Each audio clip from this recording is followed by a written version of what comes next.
If the world saw only one painting that I've ever done, out of all the ones I've painted, I would imagine it would be a chair painting.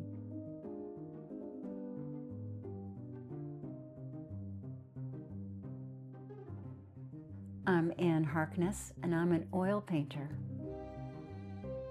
I don't believe that art appears fully formed. I believe it grows out of a lived experience, an entire life experience. And in this interview, we step back to the early years and really personal moments that quietly and boldly shaped one of my favorite artists. When I think back to my childhood, I see it in orange and cream. I know that's a little bizarre, but our living room, the room that we mostly lived in, was orange and cream. It's in many of my paintings. I know it's not a favorite for many people, but it is for me, and I think it's grounded in my childhood.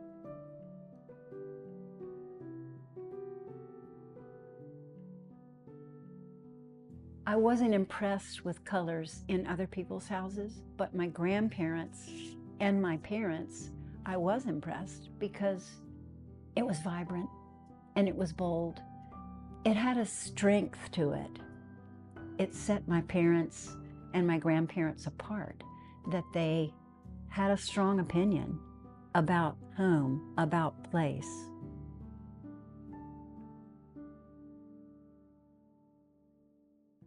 My mother and both my grandmothers seemed to be the people that saw me, not so much as an artist, but just as a person. They saw who I was and valued who I was, what I brought to the family, what I brought to the world.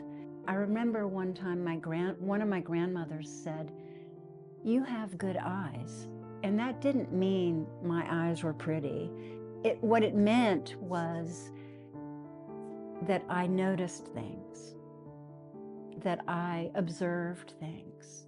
The people in my life that called out my creative talent were teachers. They asked everybody to create, and oftentimes they would be excited when they saw my work. And from my grandmother, she really helped me with color. She would ask me questions when I would be sitting at her jewelry box and thinking, oh, I just want to play in all these little things that are pretty. And my grandmother came over with a turquoise evening dress because she dressed in evening clothes every night for dinner. She asked me, so what jewelry should I wear with this turquoise outfit? And I immediately thought, well, turquoise jewelry. And I said that, and she said, no, what's the compliment? This would look much better with it, see? And she would show me, and I just thought, well, of course, that's much more interesting too. Anybody can wear all green or all red, but compliments have a certain magnetism and power and striking beauty that's out of the ordinary. In college years, when I was trying to decide where do I go to college, what is my focus supposed to be, my mom said, Anne, you are an artist. You need to be doing art. And art was considered more of a extracurricular and not a focus for life. But that was something that my mom really helped me see. Do what you love. Do what your gift, follow your gifts.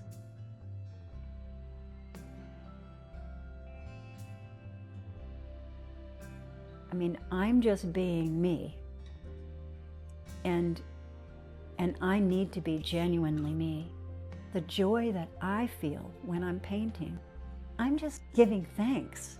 And that can be felt in a painting.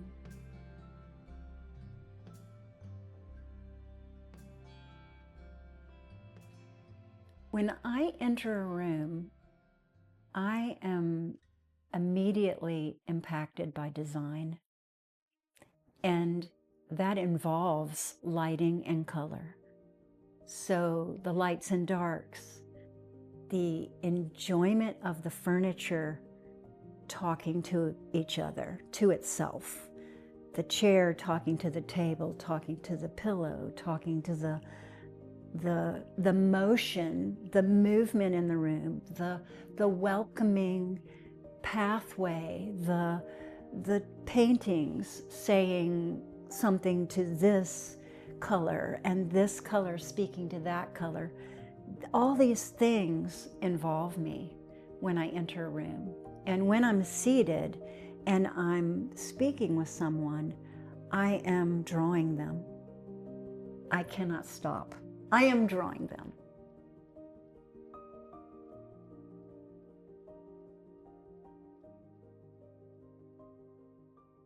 Confusion disrupts beauty for me. Confusion, which means there are too many voices at one time. It's the same with a painting. It's the same with my life.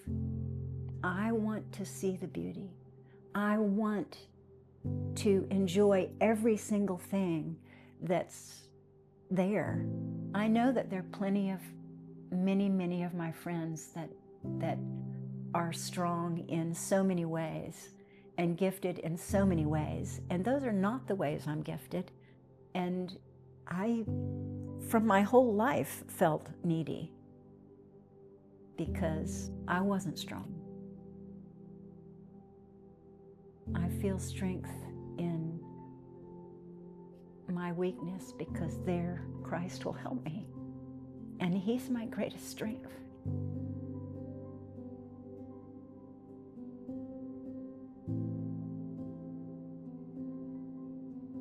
My mom was an alcoholic my whole life, except maybe the last year. My dad traveled a lot, and there was also sexual abuse in my past as a child. When I got to school, those kinds of pasts, that kind of a past, interferes with learning in school.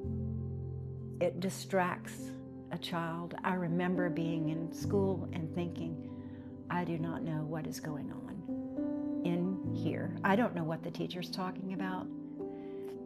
I remember those days in class. So that's how it felt in school. That's how it felt growing up. It's not how it feels in my studio. It is how it feels with much of life. I think if I never pick up a paintbrush again, my purpose in life is still valuing you. It is still seeing your beauty and calling it forth.